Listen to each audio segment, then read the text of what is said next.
Саламатсыздарбы, урматтуу бүгүнкү салтанаттын катышуучулары, урматтуу нефтчилер, ардактуу ардагерлер жана коноктор. Бүгүн биз үчүн коштолгон 3 майрам. Нефтчилердин кесиптик майрамы Кыргыз Petroleum Company нефти кайра иштетүү заводунун модернизациялык курулушунун башталышы жана эл аралык стандартка ылайык реконструкцияланган нефтчи стадионунун ишке берилиши майрамдап жатабыз. Сиздерди майрамыңыздар менен чын жүрөктөн куттуктайм. Бүгүнкү салтанаттуу иш-чарабызга Кыргыз Республикасынын президенти Жапаров Садыр Нуркожоевич, Жогорку кеңештин депутаттары жана башка бир топ жетекчилер катышып жатышат. Биз нефтчилер чоң жоопкерчилик менен эмгектенип, элибизге ак ниет кызмат кылып, өлкөбүздүн өнүгүшүнө колдон келген салымыбызды кошуп, өз милдеттерибизди жогорку кесипкөйлүк, тазалык, чыдамкайлык менен аркалап, натыйжада Кыргызстандын эгемендүүлүк тарыхында рекорддук ийгиликтерге жетишүүдөбүз. Кыргыз нефтегаздын бүгүнкү күндөгү жетишкендиктери чек эмес. Буйруса мындан ары ишкана ири эл аралык өнүккөн компаниялардын катарын толуктарына жана өлкөбүздүн экономикасын өнүгүүсүнө салым кошоруна ишендирип кетебиз. Урматтуу нефтчилер, сиздерди майрамыңыздар менен куттуктап, сиздерге чын ден соолук, бакубат жашоо каалап, көңүлдүү эс алууңуздарга тилектешмин. Анда эмесе куттуктоо үчүн сөз Кыргыз Республикасынын президенти урматтуу Жапаров Садыр Нуркожоевичке берилет.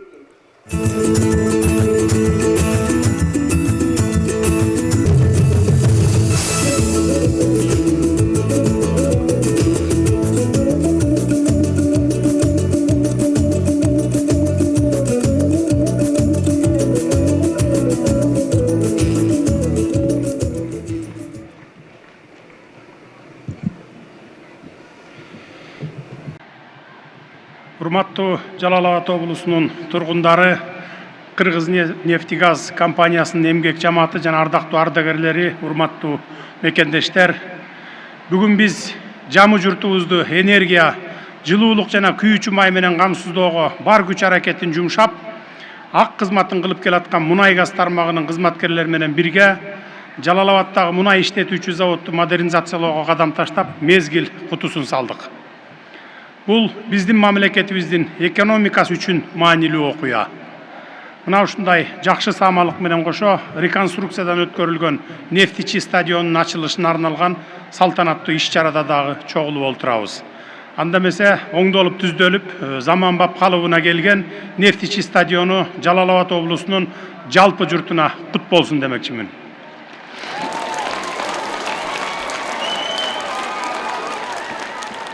Алгач майрамдык маанай тартуулап жаткан Кыргыз нефтегаз ачык акционердик коому туурасында сөз кыла кетейин. Бүгүнкү күндө Кыргыз нефтегаз геологиялык чалгындоо, мунай өндүрүмүн кайра иштетүү жана сатуу, кен чыккан жерлерге скважиналарды куруу сыяктуу иш аракеттер комплексин өзүнө камтыган бирден бир ишкана болуп саналат.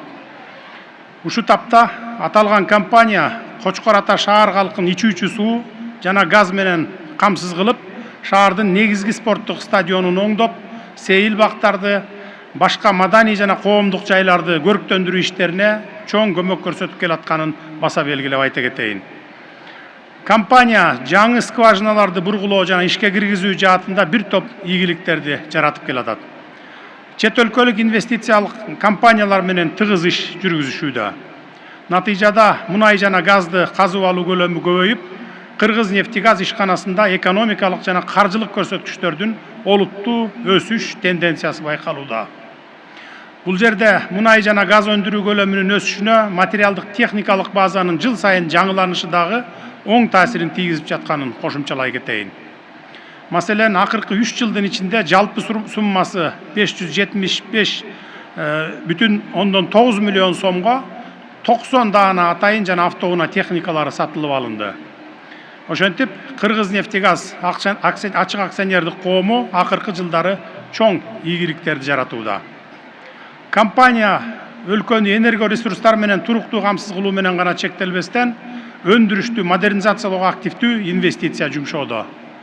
Бүгүнкү Жалал Абад шаарындагы мунай иштетүүчү заводду модернизациялоо боюнча жаңы долбоордун ишке кириши бул тармактын туруктуу өнүгүү жолунда баратканын далилдейт. Муну менен Кыргызнефтегаздын тарыхында жаңы барак ачылды десек болот.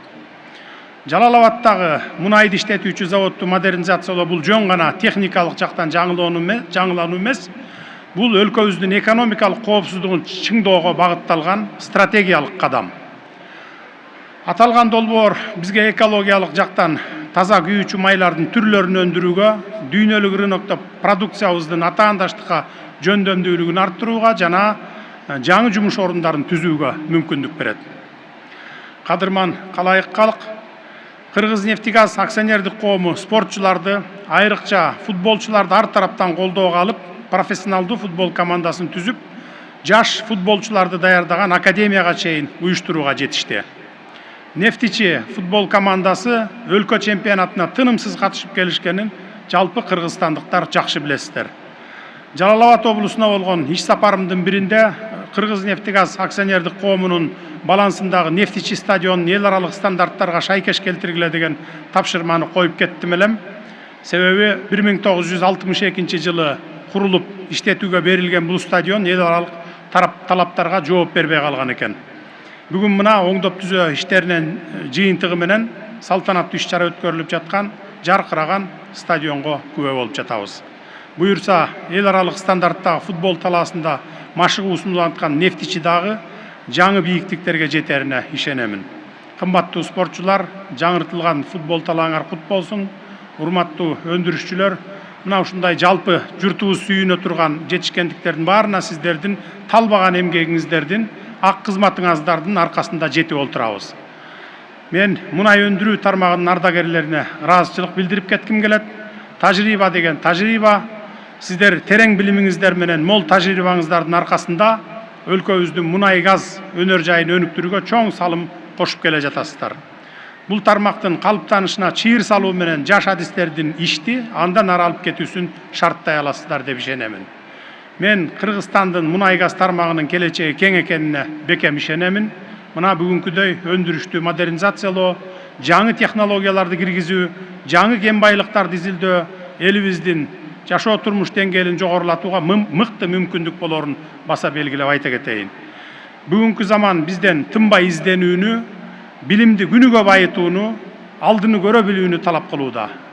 Мындан улам мунай газ тармагында эмгектенгендердин баарын жаңыча ой жүгүртүүгө, кесипкөйлүгүңөрдү арттырууга чакырар элем. Биз баарыбыз бир максатты, жаңы Кыргызстанды курууну көздөө менен биргелешип иш алып барсак, элибиздин бакубат турмушун камсыздоо, өлкөбүздүн өндүрүшүн алдыга жылдыруу жаатында ийгиликтерге жете алабыз. Сиздерге чың ден соолук, узун өмүр, кажыбас кайрат, ишиңиздерде албан ийгиликтерди каалаймын. Бар болуңуздар.